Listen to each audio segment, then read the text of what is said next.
left. I don't care. All right. So we were talking. Hi, this is Uncle Matt's D&D Neighborhood, and today the my interviewee is the inimitable Skeeter the Science-Wizard, and it's a name that, like I was telling him, I'm going to try and make stick. I think it's got legs. Yeah, I think it's got legs too. So Skeeter the Science-Wizard. So there are. We were just I know talking. nothing about science or magic, but I'm going to make this work. Yeah, you're Magic Man. Sure. Okay. We were talking before we started about how there's like 1 billion Kickstarters that have been launched by people we know recently. So apparently there was a massive shortage of cash that everybody decided that they were just going to go out and grub lots of money. And I keep making lists every couple of days to see who's added and who's dropped from the list of functioning Kickstarters right now. And now and so the speaking of the list, yours is at the top of the list. Not technically true. Scientifically, I can disprove that. At Okay. the top of the list, and I'm going in chronological order, is Mr. Jim Wampler. Yeah. Okay. Chronological order. That's fine. He launched before I did, and he has checked this artifact for MCC and any science-based role-playing game you want. And then right after him is you, Skeeter the Science-Wizard, doing well. It is doing well. You're coming up on about $5,000 right now, right? Yeah, we're just shy of $5,000, and it was we're at a week and a half out of 3 weeks, so we're right about in the middle.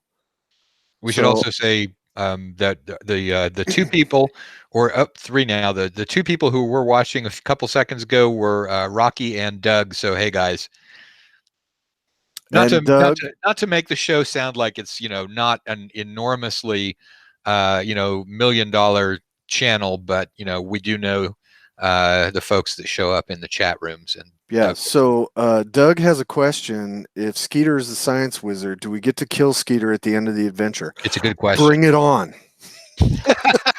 if you want this to turn into the worst LARP ever, yeah, bring it. Bring when convention games devolve into blood feuds and brawls. Well, and I did, against some people's better judgment, I did have a $500 pledge where I will run a game at a convention of your choice, but that does not mean you can attempt to kill me at the game. That is right off the table. So like if Tom Tellis ever gets the flamethrower that he wants, he's oh god, we're all ruined if he ever gets that. He says he wants a high-powered laser now, so he's going full on Lex Luthor now. Does he want that mounted on a shark? It's I didn't ask, but I'm going to go ahead and say yes. Well, yeah. I mean, if you can have a flying shark with a laser, why would you not? Yeah, I would have that, and I don't give a shit about either thing. So speaking about flying sharks with lasers, how spoilery do you want to get with talking about Skeeter the Science-Wizard? Because there's a couple different ways that we can go with the whole thing. One of them being, theory and what's it like, and the other one can be here's the stuff that's in it. Which way do you want to go on that? So I ran 3 playtests at TotalCon this last weekend, and some of the people that were in the groups knew each other. So there was talking about the game before people played. Made zero difference. Even if people knew what the challenges were, actually trying to figure them out, even forewarned, they were having a hard time. So it is challenging to the players as well as the characters. How do you design something like that? So this started off being, and we've talked about this a long time ago, my original plan for this was to have sort of a modular adventure you could run in certain time blocks. And it was I started going through and figuring out how many challenges keep a game flowing, per hour or per half hour. And I just started stacking them up. And it was also part of, I always loved the beginning of Raiders of the Lost Ark when Indy goes in the original uh, like Mayan temple to get the golden idol, and the spears that come to get him, and he's got to jump over a pit and all this stuff. And I was like, why has nobody ever put this series in an adventure? And it's an homage to that, as well as Tomb of Horrors and Expedition to the Barrier Peaks. So, and then If you throw that into a stew, that's Crypt of the Science-Wizard. Right, and death comes out basically. So we ran the full spectrum of people who got in, did real well. My last group on Sunday, the dice kind of went against them, and it was a shit show. I had to, at certain points, just say, okay, this is a play test. We're just going to say you overcame this obstacle and move on.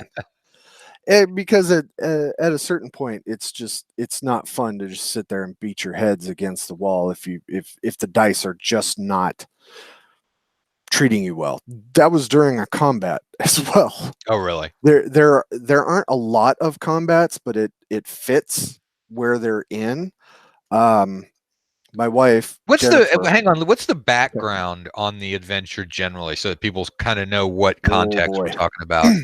So there is a rich and flavorful background that you can completely dispense of if it doesn't fit. The background is that there's an ancient wizard priest from the beginning of time who has reared his ugly head every once in a while, and he's basically the boogeyman. And the party has acquired a map of this recent tomb that somebody found, and they think it pertains to Cursetti, the Science-Wizard. The Science-Wizard concept came from, I don't know what the exact quote is, but sufficiently advanced science is almost indistinguishable from magic. Right. So, I think that's Arthur C. Clarke. Yeah. So I took that and I was like, well, then why would you not have an adventure that's completely based on, my loose understanding of scientific principles? Expedition to Barrier Peaks, then. Right. If it's that advanced, well, let's make this cool. Hang on just a second. I got to mute my mic. Is that Bill? No, it's Zach. Oh, okay. Hi, Zach. You get to be part of the show. God damn it, Zach. Hey, everybody in the chat. Hello, Jim Wampler. Hello, Alberta. Hello, Doug. Jim. Rocky. That's right, everybody. All right. I was saying hi to our chat. That's when Zach calls you up with what he thinks is a really simple question, and that is buried under a pile of paper about a foot deep. Right. Yeah. No, that's very Zach. Yeah. So that was the seed kernel idea of it, and it just started. So for anybody who doesn't know, I used to be a developer, author, and owner of Frog God Games, a minority partner, and I wanted to write this adventure, and it didn't really fit into the Lost Lands. It would be too weird, and it would be a shoehorn, and it would be an ugly duckling fit. So I just wanted to do this, and I started writing it about this time last year, and then put it away forever. I had the outline. I wrote maybe 3,000 words, and then in January I wrote the next 20,000, and now I have a module, and I'm I'm really happy with the way it turned out. Seeing everybody's reaction in the playtest was Mhm. fantastic because it's different. It's not something that, oh, I got to fight this group of goblins and now I have a trap and now I have a physical encounter and now it's another combat and now it's another trap. It's not formulaic. Um, I read a lot of stuff about actual Egyptian tombs Mhm. and their architecture, and they're really small. I Yes, mean, they are. you don't have, oh, here's a 30-foot hallway with 90-foot ceilings, and there's the entire Imperial Army at the end of the hallway. I mean, they have like 5-foot wide hallways. Yeah, no, they're really, really claustrophobic too. When Yeah. you look at things. Hey, we've got a really, really good question from Jim Stanton. So let me interrupt you Sweet. because the question is, what's the level range for it, which is key. So it kind of depends on how good the players are. And this will have to be something that the GM reads through. And if they're going to put it in their campaign, they kind of have to fit it to their players. I had originally set it up for first to third level characters. Against And against the legendary wizard that's at the end of the. right. Okay. Well, why not? I mean, you got to make Oh, it I better don't know. somehow. Eh, Um, I don't feel like it's spoiling it too much. You don't meet the legendary wizard in this adventure. Oh, At the very beginning of this, it says chapter 1. what does it say So, after chapter one? well, yeah. I'm, So, that's like when you begin writing and you're like chapter one, then you look at it and you change the font for after about a half hour, and right. I did pick a pretty cool font. I am happy about my font choice. It's not plain, but it's not, like Exocet from the Planes books. These crazy weird shapes and shit. you've got a kick-ass cover on it too. I give up all creative license. That was Mr. Jim Wampler taking Mr. Adrian Landros's art and making a fantastic cover. The way it was described is it's like the band Kansas and the band The Misfits got busy in the back of a car. And this is what was produced. So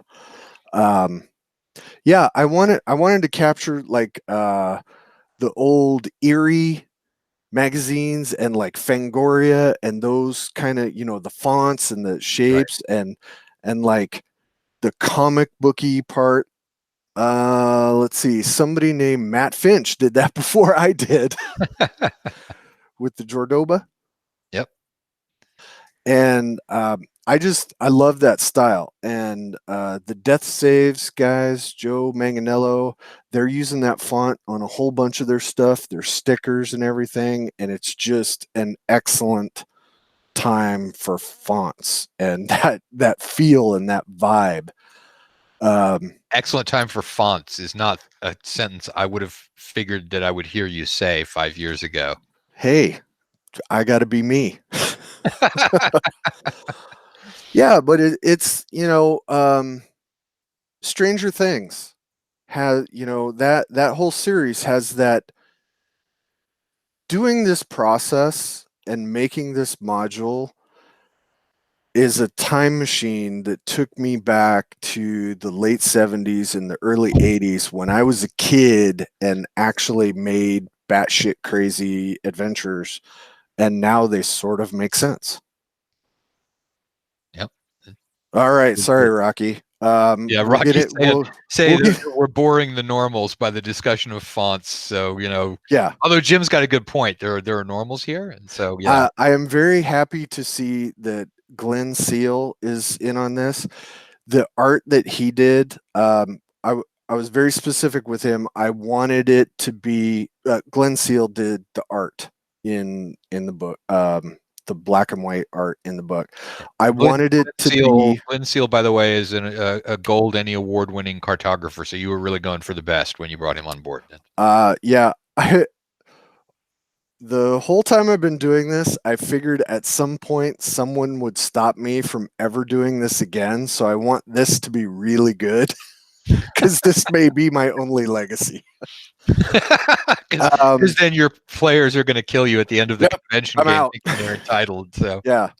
But we have, like in the Tomb of Horrors, that black and white art at the back that was potentially a flip book where it mhm. had all those things. That's one of the things I'm adding to certain pledge levels for this module is a Oh, separate that's art cool. book. And it's, the half page size. I don't have one with me. I made mock-ups for this stuff so I could actually physically have it. I got a printer that did 11 by 17 and I did all this stuff. Got it printed up for TotalCon that we just came back from, and everybody loved it. I did the saddle stitching, the staples in the back, like the old TSR modules with the detachable cover, and people just thought that was great. Yeah. So, and before any haters jump on me, I know I am not the only person in RPGs doing this. I made a comment and several fans of other publishers jumped my shit, and I just had to take the post off of Facebook because I didn't want to hear about it anymore. What they were saying? What you're not the first person to have done saddle Well, stitching, or no, I did I was talking about the separate art book, and I was like, we should get back to this style, and everybody was telling me about Greg Gillespie. yeah, the Well, he Barra does yeah. it. What? Why aren't No, you not paying Barra. attention? And I'm like, and in 5 minutes, I had like 20 people post on this. I was like, Jesus, I didn't say I was the only person. I said we should get back to that. Delete.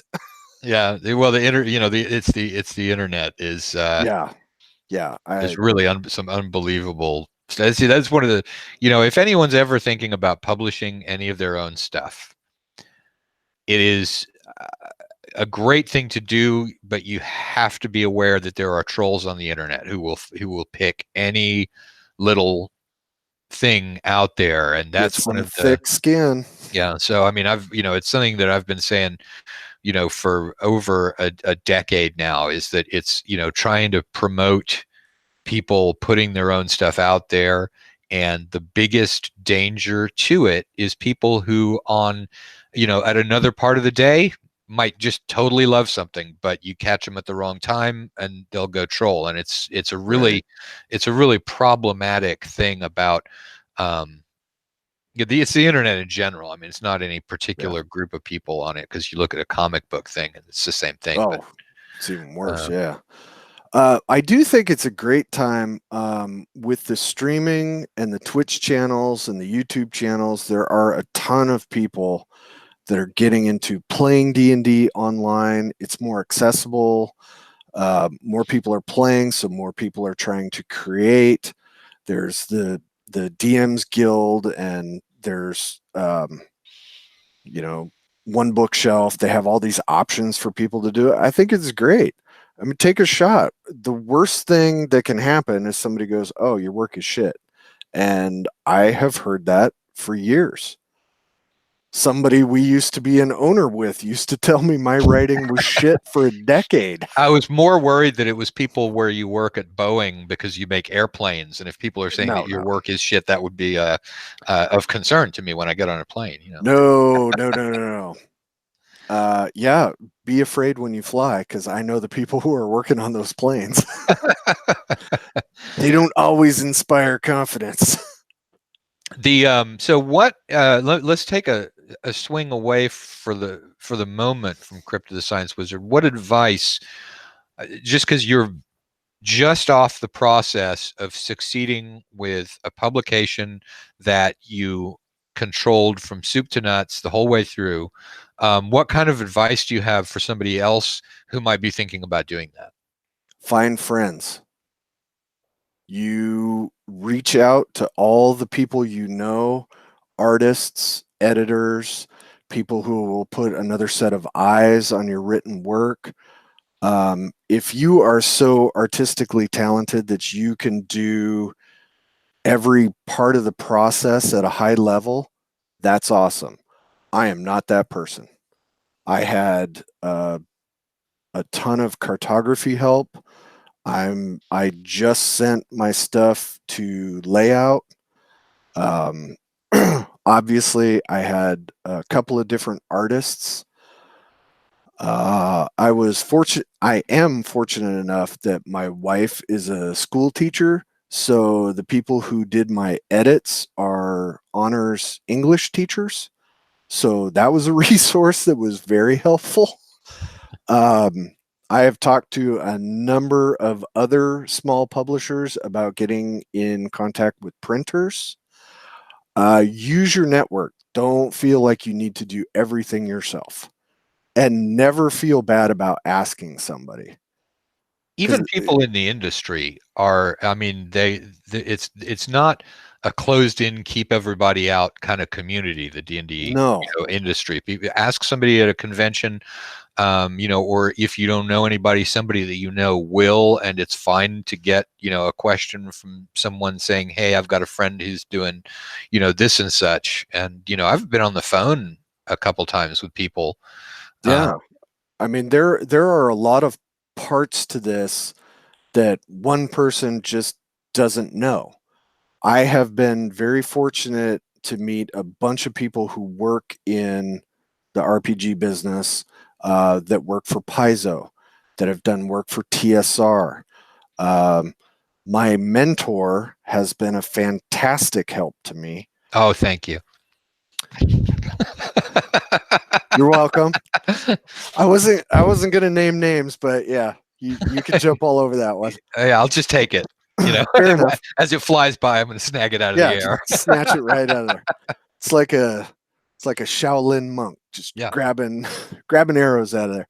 Um, but everybody at the level, I would say Frog God Games and lower in the publishing, if you ask any of them a question, they're more than happy to help. I I I personally have not run into anybody that was so much of a douchebag that they would say, figure it out yourself. I know those people are out there, and I specifically did not ask them. Yeah. So, But yeah, um, they are out there. But again, if you don't know anybody in the industry and you want to get some help from somebody in the industry, somebody that it's just like a 6 degrees of separation thing. I mean, right, somebody that right. will know somebody. And actually, at the North Texas convention in June, I'm doing this as a seminar. I'm having. I think the seminar is called Skeeter Green Takes on Small Publishing. There you go. And it's in, I thought it was going to be in one of the conference rooms. It's in the auditorium. So please come on down. I'm going to try and harangue some other small publishers. I've had a few who said, yeah, I'll come in there with you. And it's going to be a less of me trying to be a teacher and saying, hey, do this and this and this. And it's going to be more of a, hey, if you want to try and do this, here's a group of people at various stages of success and having done it. We're here to answer questions. And I ask people who have done this all the time, and then they ask me, hey, why did you do this? And I was like, well, this part was easier for me. It's like, oh, I would have never thought of that. And then, there are a lot of guys that I ask questions of that have done a couple of books, and they said, yeah, please don't do this. I did it. It's a mistake. Don't Yeah, do it. there are You definitely know, some things out there that you just don't there that are pitfalls. sound like a good idea at the time, and then it's just Yeah. Well, and whatever your plan is, don't be afraid to change your plan midstream. I mean, not drastically, but go with the flow. Like, I am probably going to end up making this a full color interior book because after a week and a half of me thinking about it and mentally going crazy, I'm like, okay, if I never get to do this again, I don't want to not have done that. This is my opportunity. I'm living in the now. I want to make this as fantastic as I can. And I have put out financially out of pocket for this, and I'm hoping the Kickstarter does well enough to recover. So I'm not using the Kickstarter funds to make this. I'm using Kickstarter as a recovery, Yeah. which may be an error. But There's yeah, so we're going to get back to Crypt of the Science Wizard. Mark Hunt did ask one question, which is it would be nice to have a site with resources for publications in one location, which I think that's a good idea. I have seen some people who put out um, significant chunks of how to do it because people um, will tell you about what they know, but of course they'll leave out the things that they don't. And most people have one or two specialties in it. But I know that James Shields, who's like J.E. Shields, has a right. stock art site, and he'll also do art for commissions. He's probably a good person to talk to about art and pricing. Glenn Seal also And does art in addition to layout and and all.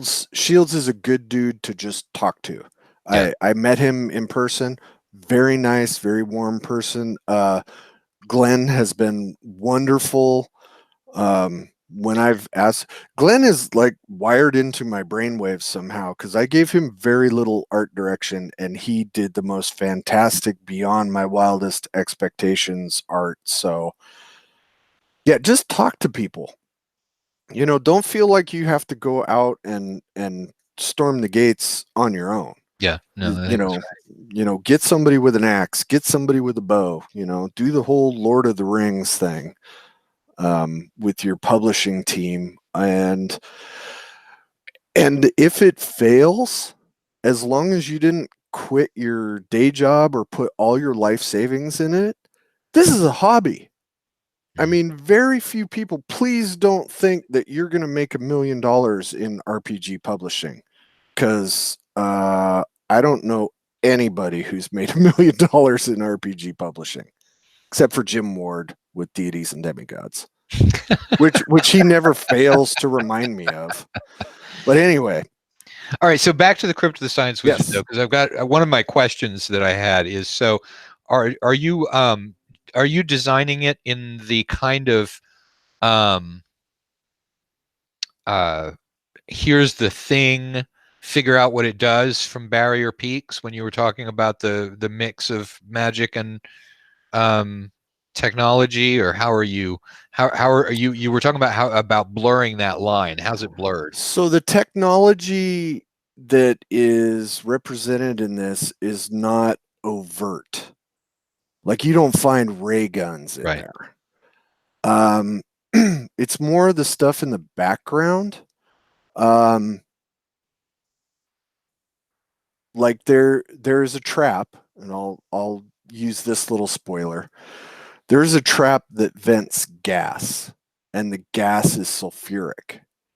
And where the trap vents this gas is to clean the area. So if anything is left in this certain area, this gas vents, it disintegrates everything so it looks like a clean floor. Mhm. So So everyone's looking for gelatinous cubes for starters. so yeah, I mean it's things like that.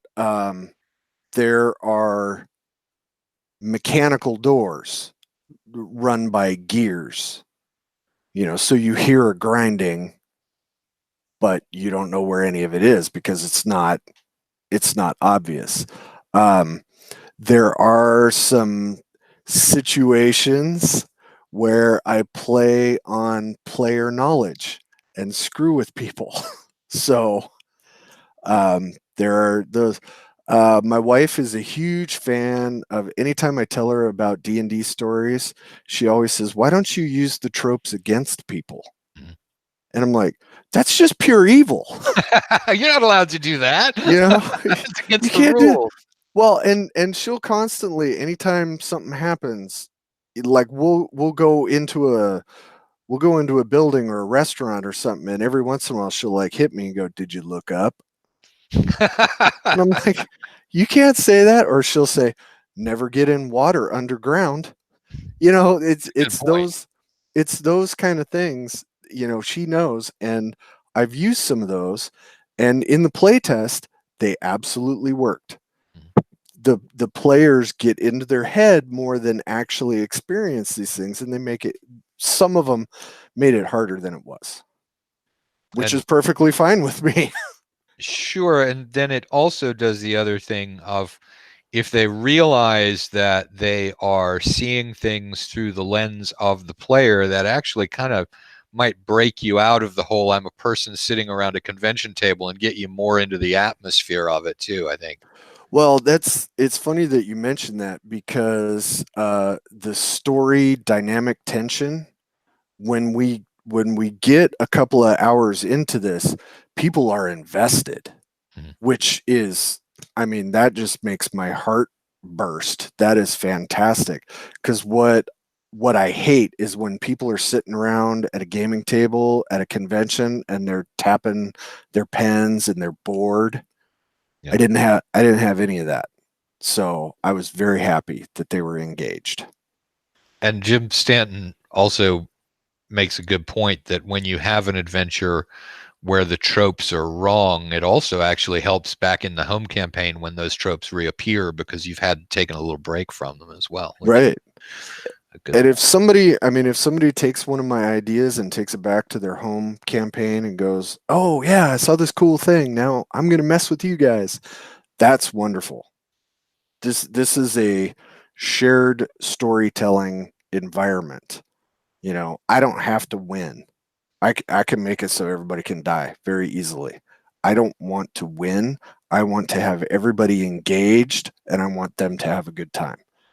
And it's gone very well. And we're going to talk about convention DMing in just a second, but I've noticed something happened out there, and we've now got a bunch of people watching. And so, just since I know that y'all joined kind of halfway through, we're talking with Skeeter the Science-Wizard about his adventure, which is on Kickstarter right now, which is Crypt of the Science-Wizard. We've covered a bunch of things like how to go about publishing your own thing if you're DIY and you've got your masterpiece that you want to get out there, talking about advice about how to do that.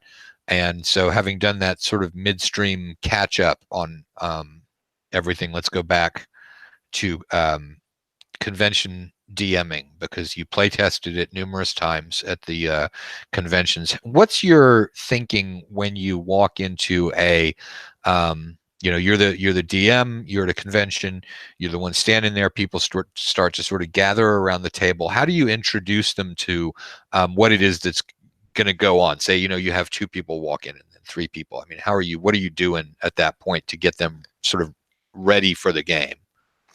So, and we've talked about this before on or offline. I had a quote years ago that I heard, and I always think it's from Gene Simmons of Kiss. And whoever said it said, no matter what kind of day you're having, when you go out on stage, there are 20,000 people that have spent their hard earned dollar to see the best show of their lives. So it is your duty to make that the best night they've ever had. And a game convention, although lower stakes, is very similar. Because a 20,000 person game is really hard to run. Well, I mean, Bill pulls it off, Yeah. but um, but yeah, I mean, you've gone to conventions; they can be stressful. I mean, you depending on where you're at, you're uprooting your family, you're going to a game convention, you're around a bunch of people you don't know in a weird environment. So people are tense, they're not always, relaxed. So what I want to do at my table is get everybody in, make sure they're comfortable, having a good time. I don't want to have, 15 people around a card table. I like to have some table, have some space. One of the things I do anytime I can is I take the first half hour of the game and have people roll up their characters. And the reason I do that instead of throwing out pre-gens is it actually gets people talking and working together Yeah. from jump.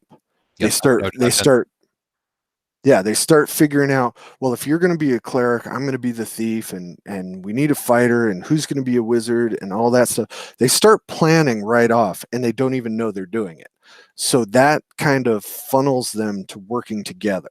Yeah, well, I mean, just getting people to talk to each other Hmm. when they don't know each other, they've just walked around a table. There's not something other than what you're doing and what the game does to get them talking to each other. And that's one of the reasons why I like to do the non-pre-gen game as well, is that it gives people immediately um, a reason to talk to each other, which that's Right, great. People want to have a reason to talk to each other. right. It's just they don't otherwise. So And I don't typically do the, introduce yourself and tell your background, because that puts everybody on the spot, and some people really are not, especially in the first 15, 20 minutes of seeing these other people. They don't want to open up. mhm. And okay, that's cool, that's your vibe, you'll get into it. um I like to tell them a little bit about the background, well, why they're there, so they get that. I ask if they want to hear any of the deep history, or if you want to just jump in. I go through my spiel about okay, we're here for 4 hours. Let's just all be friends. Nobody has to have a fight. No, no bitter animosities. Uh, Zero politics, and just, start rolling. And so far, it's gone perfectly well. Once they get into the game, people start loosening up. This particular adventure starts off with a pretty stout challenge to even get into the crypt. uh, So they are working together from moment one. is that a combat or is it a puzzle that they have to work together on? It's a situation they Okay, have to figure out. all right. And it's not super, it was a lot harder in the original drafts. And I got some good advice from several people where they said, if it's too hard to even get in, what's the point of playing? It's like, okay, I'm sorry. It I had to balance sometimes the realism of what I learned from Egyptian tombs and how difficult they are to deal with. Yes, Rocky, Rocky says you're welcome on that a piece of advice. piece of shit. Um, Oh, but now I got to bring Rocky on so that he can call you a piece of shit. yeah, well, actually, yeah, Silver Bullets should be on your show all the time. Those guys are pretty smart. You wouldn't know it to look at them, but they're pretty smart. That's Silver Bullet, depending on how you pronounce it, or Boulet, Bullette, or one L. But yeah, that's Rocky and Ian, and yeah, I recommend people take a look at that. And Rocky's got a blog, um, and he's been on the show too, talking about Yeah, Mega Dungeons in yeah. the past. So And there's if you you say can find him. Boulay 3 times, Tim Kask will appear. That's true. That's true. You'll notice that I was careful how many times I said it. Yeah. And if you say Mealy, it'll be an angry Tim Kask. um, yeah. So that's, you know, making people feel comfortable and included. One thing I did learn from Frank Menser, actually, at the game table, was if you were looking at your players and somebody's kind of, backing off and not being involved, it is the DM's prerogative to draw that person out. Mhm. Don't put them on the spot. Don't be like, why aren't you doing anything? You know, get that character involved, because the more people you have involved, the more good ideas, and the higher the chance of success. And this has a low chance of success. This is Tomb of Horrors. Yeah. When people first tried playing Tomb of Horrors, they were like, "Oh, this is crazy. No, you What's can going cheat on?" your way through. That's what I did. Yeah, but and that would be great if people started cheating through this and went through the whole thing. That's a victory in my brain. I Awesome, cool. Yeah, Outsmart the DM. I think we redid the bit where we went into the wrong entrance and the rocks fell on us, and we've sort of retconned that to where we decided not to go that way. Yeah, don't do the falling rocks. We did the falling rocks, but we were young. I'm, Yeah. I'm, I'm totally sure I would not have died from the falling rocks. Well, Jim Wampler runs a MCC game using Tomb of Horrors, and I think I may have led a party to the rocks. May have. I am sometimes a bad co-adventurer. I really want to know what it was you did in Tim's game at Total Con, where he said, yeah, 2/3 of the people died because of inexplicable reasons, and you were like, well, they should have known. So I want to know what you. I'll tell you exactly what happened. So Tim does his Wheel of Blame game. You write two things on a card, and then he makes up the adventure based on these two things you get on the card.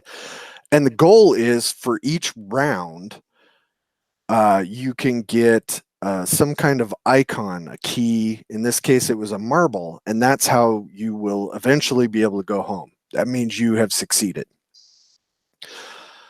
Well, one of the people sitting next to me got a marble early on and was kind of taunting the entire rest of the game by going, oh, I got a marble.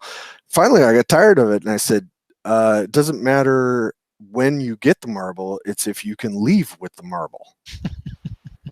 And then Tim explained that once somebody gets the marble, it's attuned to them, so you can't like take somebody's marble. It's like, all right, I can work around that. So we're as a group, helping everybody get their marbles and overcome their tasks. And it got to the end, and I was the only person who didn't have a marble. Well, it also happened to be the items that I wrote down on the card just by happenstance. So I go through and start doing the tasks, and I can't really do it by myself. So Rocky was in the game, climbed up this big scaffold type thing, and it was me and him on the top of the scaffold, and he was helping me. And we flip over this teepee thing, and there's my marble. So there's everybody else down on the ground and still kind of giving me shit about the marbles. The two things that I wrote down were a wizard's hat and a quantum grenade. So I'm up there on the scaffold, and Rocky's next to me, and like a cat, I just went whoop and pushed the quantum grenade on the ground, where Tim says, well, everybody's dead on the ground. Only now just the two people can go back. And I'm like, mission accomplished. And so the two people who survived, there was an option to get the boulet from Tim's game. And guess who got it? Because Rocky said, you're quicker than Rocky. Well, Rocky said, hey, I helped one person survive, me. And I said, yeah, I killed 4 people in the party, grabbed the boulet and walked out. So that's what happened. And yes, Tim was pissed about that. Yeah, I bet he was. Apparently we have not gamed enough together for him to expect that something like that could hey, very well it happen. would have been perfectly fine if I had not been taunted. Yeah. If it was just everybody working together, I would not have killed the party. But I did. There's another good quote too. I'm going to rewind the thing and get that written down. Yeah. Yes, all right, we had a blast, and it came from a quantum grenade. Comment from Rocky on there.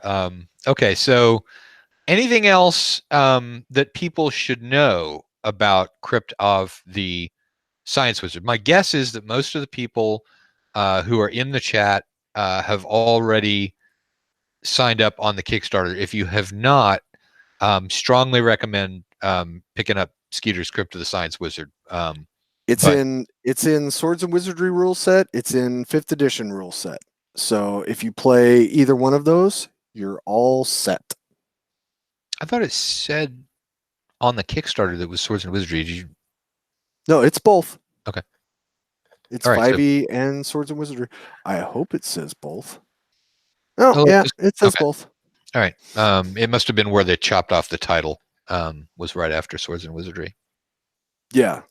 Uh, on the little, link thing. So, all right. so yeah, All right. So, now sell it. Do a quick highlights commercial of why it's good, because you covered all kinds of details about it, but put it all together in terms of this is why you should run this module for your group. buy the goddamn adventure. No, the actual sales pitch is if you are a fan of overcoming obstacles, this is full of those. You don't have to go heavy into combat, but there is combat. This challenges the players and requires investment. So yeah, it's a throwback to the pulp explorer Indiana Jones genre, where you have to figure things out. It's not just a oh I'm gonna roll some dice and be done. And It requires investment. those sorts of adventures, I will say, because I've worked at it, are those sorts of adventures are very hard to write. They are fairly thin on the ground, in terms of the what's available out there, especially if you're looking at the bigger companies. I think a lot of the DIY people actually do a better job of writing Yeah. that sort of challenge. But yeah, I mean that's it's kind of the holy grail of things, to get things that are true puzzles. Puzzles are hard to do. Well, I wanted to do this to be something I could look back on with pride.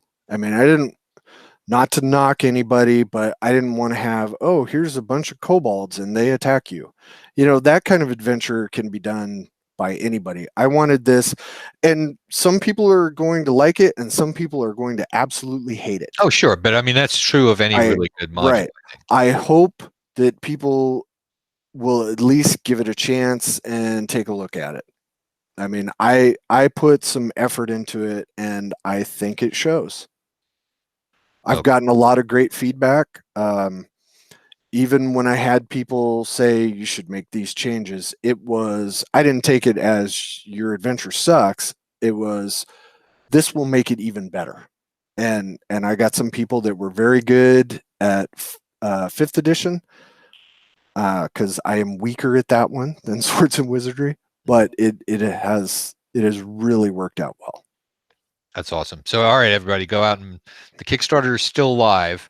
Kickstarter is still live for another week and a half. If people are watching this, a few months later, which does happen, you're going to have it in an aftermarket somewhere on RPG Now, or how are you going to sell it afterwards? Yeah, the PDFs will probably be for sale forever because they're PDFs. The interest in the initial Kickstarter will determine how many print products I get.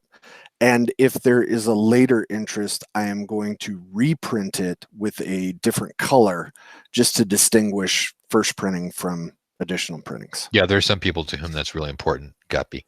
Yeah. Oh, man, don't even get me started. I made a specific pledge level for him, and he didn't even take it. All right. All right, so we're going to go ahead and wrap it up here, everybody, because we're sort of reaching close to the hour mark, except that, yeah, Jim Wobbler post Guppy. If anybody else in the chat room has any last-minute questions for Skeeter, type them in now. Type them in now. Yeah, because we're going to wait. I know there's like a 20-second odd time lag. Skeeter and I are technologically or magically about 20 seconds in the future. In terms of you guys. Science! Right. So we'll wait. We'll see if anything else crops up in the chat room in terms of questions, and then we'll close it off. So we want Phil Stroud is saying specifics. Sell this darn thing. What's the setup? I will not be at Gary Con.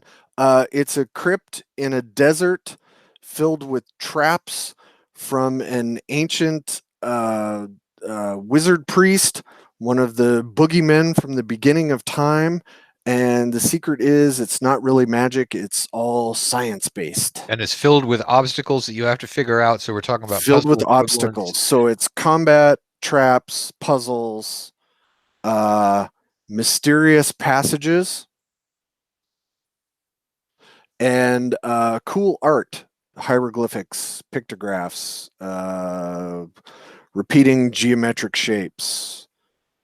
Why are you not going to GaryCon? It has, because I'm going to Costa Rica.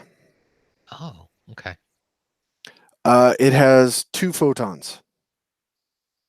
Bring it on. I could do this all day. I can make shit up. I just wrote a module. All right. So thank you very, very much for watching, everybody. Thank you so much. Appreciate it. I was glad to have Skeeter on the show. I am going to try and make the name Skeeter the Science-Wizard stick. So if anybody wants to make T-shirts, I think that would be awesome. And I'm gonna make T-shirts. Okay, Skeeter's gonna handle the T-shirt side of things. I will buy Just one for of me. those T-shirts. No, I will. I will buy a Skeeter the Science-Wizard T-shirt. Awesome. In closing, I would like to say check out another Kickstarter from 3D Printcraft, Okay. City of the Hobgoblin King. Make this dude with the beard do some work. Yeah. You know, I'm the one doing the graphics because they're like, okay, so we're launching the Kickstarter, and then Zach's like, I got a doctor's appointment, and the sculptor's like, I got to go to the dentist, and so I'm like, okay, I'm here. Here I am in Photoshop updating. Yeah, so the Photoshop wizard here is doing it. Well, I'm going to get my own back because Zach gave me a really nicely organized template in which all of the layers had names and they were put in the right hierarchy for where they were supposed to be. I fucked that up 9 ways till Sunday. So sweet, I did that too. Yeah, I'm gonna give it back to him and be like, okay, I'm sure you can figure this back out again now that you're in charge of the graphics. Unwind this string. All right, everyone. Thank you for watching. And no matter what kind of Thanks, Dungeons and gang. Dragons it is that you play, imagine the hell out of it.